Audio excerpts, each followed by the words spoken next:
Dan dalam fatwa Darul Ifta Al-Misriyah disebutkan bahwa tidak boleh menggabungkan dua niat yang berbeda. Ya. Zakat itu wajib, wakaf itu sunnah. Ya, sehingga tentu hukum daripada harta yang dikeluarkan ini tidak jelas apakah dia itu harta zakat atau harta wakaf.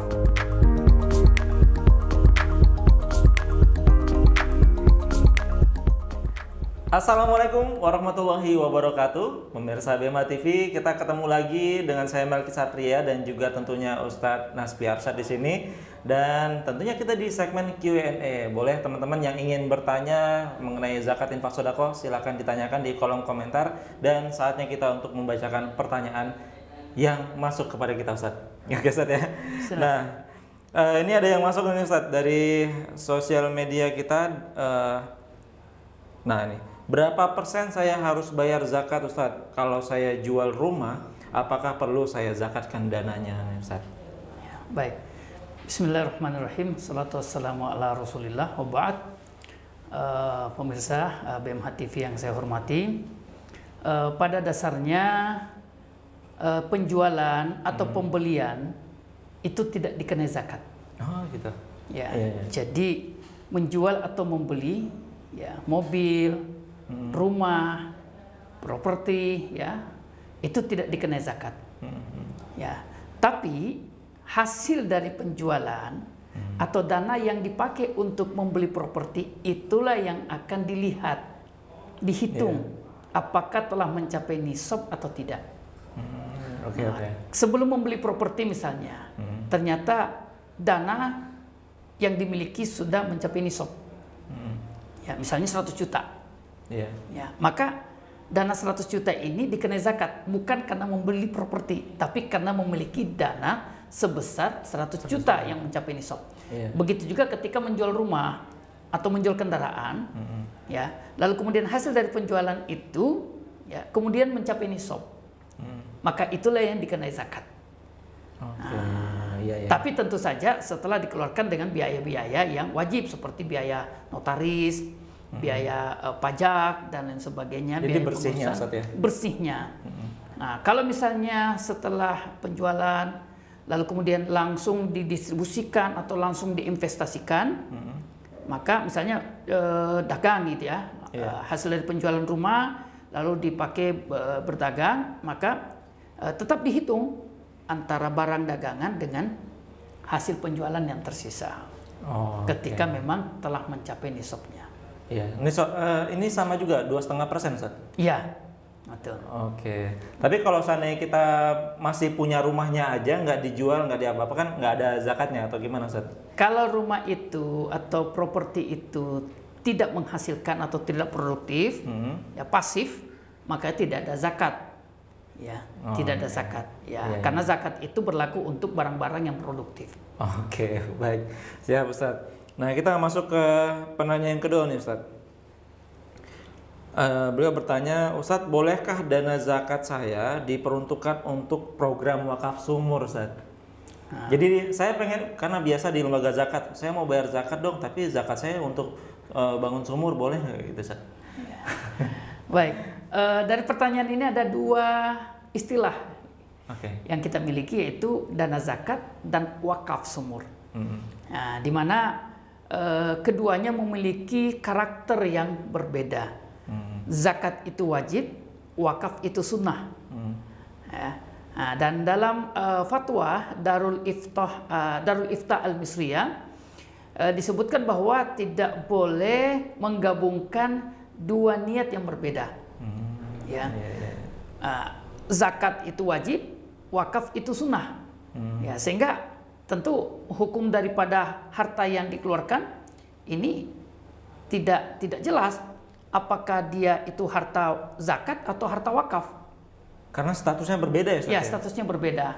Sehingga kalau ingin dikeluarkan sebagai dana zakat, maka dana zakat. Yang kemudian peruntukannya untuk 8 golongan. Kecuali kalau di antara 8 golongan itu membutuhkan sumur. Maka boleh digunakan, tapi bukan statusnya wakaf. Iya, iya, iya. Tapi penyaluran atau penggalian sumur untuk fakir miskin dan statusnya bukan wakaf. Nah, iya, iya, iya. kalau dari awal ingin dikeluarkan sebagai wakaf, maka dia wakaf, tapi bukan zakat. Iya, iya, iya. Oke, oke. Maka hukumnya sunnah. Jadi dia zakat untuk contoh nih ya, Ustaz, Ya. untuk para santri yang belajar di pondok fisabilillah gitu ya, Ustaz ya. Baik. Nah, santri butuh sumur nih. Betul. Nah, dibikin sumur dari dana zakatnya. Betul. Nah, itu boleh, oke. tapi bukan statusnya bukan wakaf, Bukan wakaf. karena itu berbeda hukum. Oke, baik Ustaz ya. Alhamdulillah sudah cukup jelas nih Ustaz ya. Kita ini ada yang bertanya lagi nih Ustaz. Nah, ini tentang infak. Ustaz, kalau saya mau berinfak, apakah ada nominal maksimalnya Ustaz? Pernah ada ini nggak Ustaz? Kisah yang orang infak, wah gede-gedean gitu Ustaz? Atau memang ada minimal atau maksimal gitu Ustaz? Iya, iya. Prinsip agama itu atau prinsip syariat itu adalah jalbul masoleh wa darul mafasid. Bagaimana syariat ini memberikan maslahat bagi kita dan menghindarkan kita dari mudarat. Maslahat, mudarat baik bersifat material atau non material. Dalam konteks yang berbeda, suatu hari sahabat Salman Al-Farisi itu pernah berkunjung kepada saudara angkatnya, dipersaudarakan oleh Rasul, ya, persaudaraan agama, Abu Darda. Yang kemudian singkatnya itu Salman melihat Abu Darda ini sangat bersemangat dalam ibadah. Ya, siang hari dia puasa, malam hari dia tahajud, sehingga notabene tidak memperhatikan keluarga. Sehingga Salman Al-Farisi mengingatkan, ya, untuk dia memenuhi hak istrinya, memenuhi hak keluarganya, dan juga memenuhi hak tubuhnya. Nah, sehingga dalam menjalankan syariat, dua prinsip ini harus terpenuhi. Ya, kita boleh bersemangat, tapi jangan sampai ada mudarat. Ya, infak memang tidak ada nominalnya. Bahkan jangankan nominal, kita senyum aja itu sudah infak. Ya, sedekah ya.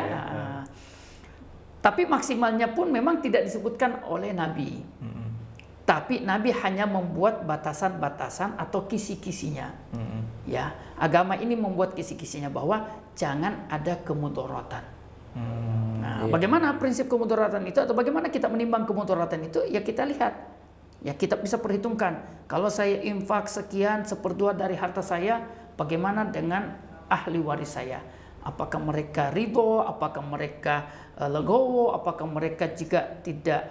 Ya, apakah mereka bukan orang yang berkebutuhan? Ya, dan sebagainya. Itu semua harus dipertimbangkan. Oke. Nah, itulah yang dimaksud dengan jalbul masoleh wa darul mafasid. Ya, sama seperti kalau saya pernah dengar kisah itu Ustaz, Utsman itu ketika di perang itu beliau menginfakkan seluruh hartanya, tapi beliau masih punya usaha ya Ustaz ya, untuk keluarganya ya. Ya memang seperti sahabat Abu Bakar As-Siddiq radhiyallahu anhu. Ya, seperti beliau berinfak dengan seluruh hartanya sehingga kemudian beliau mengatakan, aku meninggalkan Allah dan Rasulnya. Ya, nah, jangan ini kita telan mentah-mentah lalu rumah kita, kendaraan kita, tabungan kita semuanya diserahkan, ya. Lalu kemudian setelah itu kita kebingungan. Anak istri ya kebingungan, sekolah, biaya listrik, pendidikan dan sebagainya. Kemudian akhirnya kebingungan. Agama insya Allah sangat memaklumi untuk kemudian kita ya membagi daripada kekayaan kita, ada yang untuk infak dan ada untuk memenuhi kewajiban-kewajiban individu atau kewajiban-kewajiban keluarga. Oke, tapi jangan sampai kebablasan ya, karena takut wah nanti keluarga saya nggak makan malah nggak infak gitu ya. Jatuhnya bakhil juga ya. Jangan membenar-benarkan gitu ya. Tapi sudah ada ininya ya, ketentuannya. Jadi boleh kita berinfak tapi jangan sampai menimbulkan kemudaratan untuk kita ataupun keluarga kita. Baik Ustadz, terima kasih banyak Ustadz atas waktunya. Nanti kita silaturahim lagi dan kita izin bertanya-tanya lagi Ustadz ya. Baik. Insyaallah. Oke, pemirsa BEMA TV. Nah, silakan jika ada yang ingin bertanya, ada yang ingin curhat di sini masalah ziswaf boleh, masalah kehidupan, masalah keluarga silakan ditanyakan, tuliskan di kolom komentar atau bisa menghubungi layanan dari BMH juga. Nanti kita akan himpun dan kita tanyakan kepada Ustadz di segmen-segmen berikutnya ya. Kalau begitu saya Melki Satria pamit undur diri dan juga tentunya Ustadz Naspi di sini.